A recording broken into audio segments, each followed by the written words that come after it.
Hello. As you can see, my setup's a little different today. I'm in the car and things are moving around, and a semi just basically cut us off.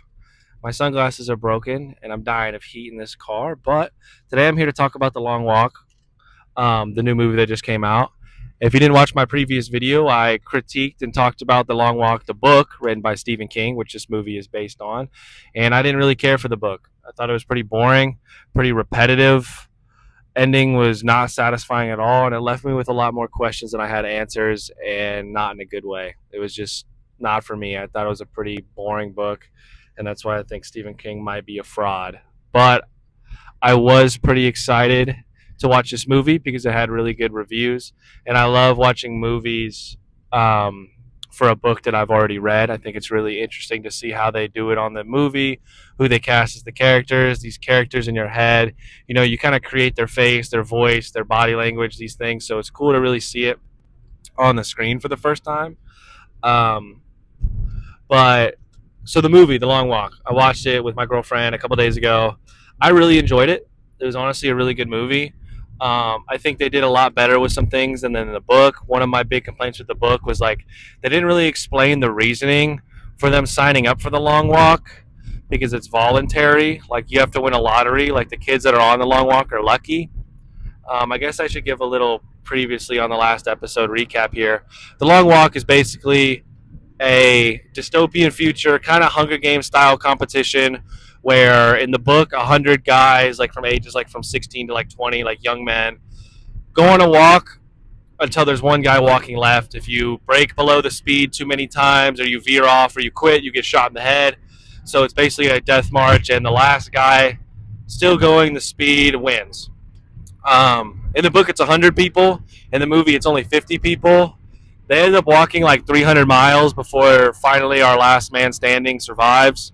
Um, Pretty cool concept, interesting, dystopian America. In the movie, they explain it a lot better than they do in the book. The book is just basically saying like life sucks, so we're doing this march because we all want to die. It makes no sense. In the movie, it's a lot more like, oh yeah, I should probably mention the long walk winner. They basically get rich forever, all the riches they could ever ask for, and then they get some like wish. They get one wish that basically has to be granted within reason. Um, in the book, our main character Ray, spoilers. In the book, the main character Ray wins, and then the book basically ends. We don't really get to see what his wish was. It was pretty ass. Now in the movie was a lot better because one, the ending made a lot more sense. The reasoning for being on the long walk made a lot more sense. Basically, the characters were saying, you know, they say it's a choice to do the long walk, but we're all so broke and so depressed. What choice do we really have if this is the only way out? So it's kind of like they're forced in a way to sign up because it's their only chance at wealth and quote unquote happiness, I guess. So that makes a lot more sense. Um, you get to know a lot more about the characters in the movie, weirdly enough. The book, they just talk about a whole lot of nothing and whatever. Now, the movie was very entertaining. It was a little slow at some points. Like I said, it's going to be a little repetitive no matter what. And it was very, very graphic. How the characters died in the book are obviously graphic, but how they put it on the screen was it was honestly pretty tough to watch in some scenes. Like when the first kid gets killed because he can't move anymore.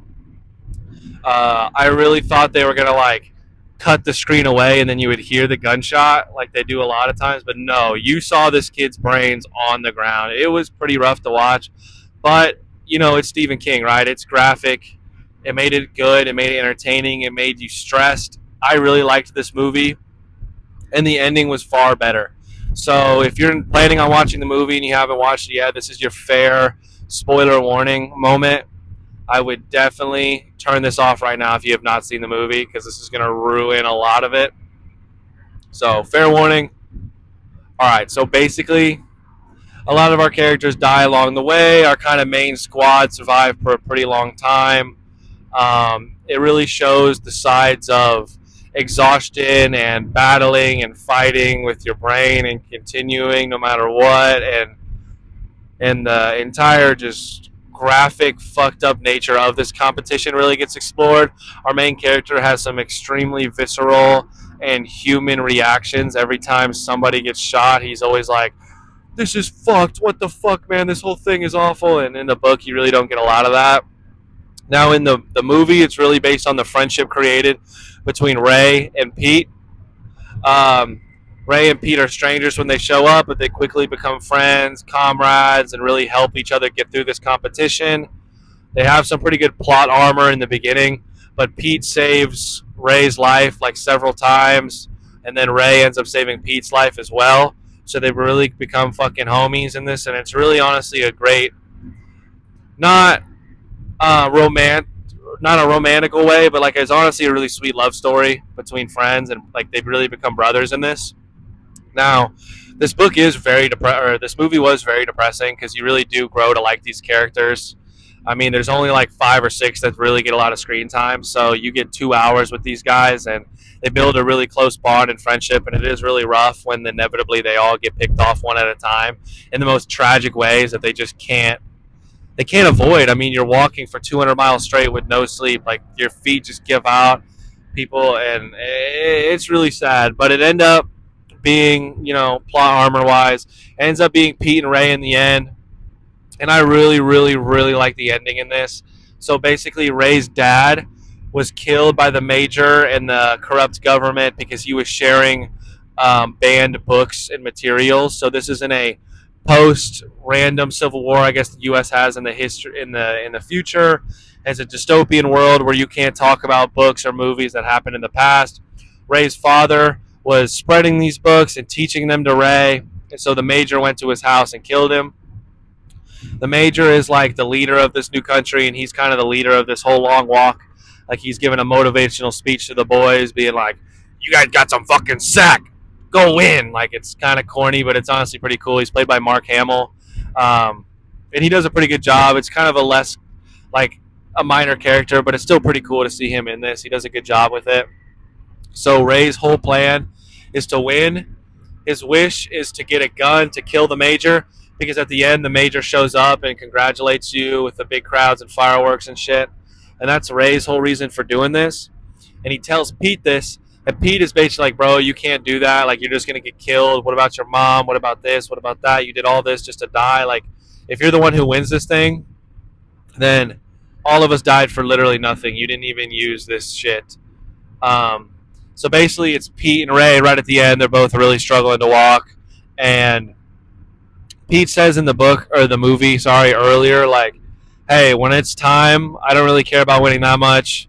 When I'm tired, I think I'm just gonna sit down and let it end." And so it's just them two left. Pete sits down. The audience in the theater, you could feel them be shocked and sad. Pete runs over. God damn, I'm having a tough time describing this book. I'm going to be honest. I'm not doing a great job. But anyway, movie. Fuck! Ray goes and picks up Pete. It's basically like, "Come on, no, we got this, bro. Keep going. Just a little more, a little more." And Pete's like, "All right, you're right, bro. I appreciate it. And the camera angle is at their side. So you just see Pete and Ray together walking. And then all of a sudden you just see Ray stop. And the whole crowd, bro, just like gasps. You already know what's going to happen. And Pete keeps walking like he's kind of limping. He doesn't really notice. And then you just see Ray. Bang! They like shoot him in the gut or whatever for some reason, just to make more dramatic shit happen. So then Pete gets a chance to run over to Ray and like cry, like, "No, Ray, oh no, my brother, I love you, blah, blah, blah," whatever. And then they kill Ray, and Pete is like uncontrollably crying, like, fuck, even though he just won. And he completes Pete's wish, or he completes Ray's wish. He gets the gun and he shoots the major, and then the movie basically ends. And honestly, I thought it was a great fucking movie. I thought it was very worth a watch. I thought it was very fun.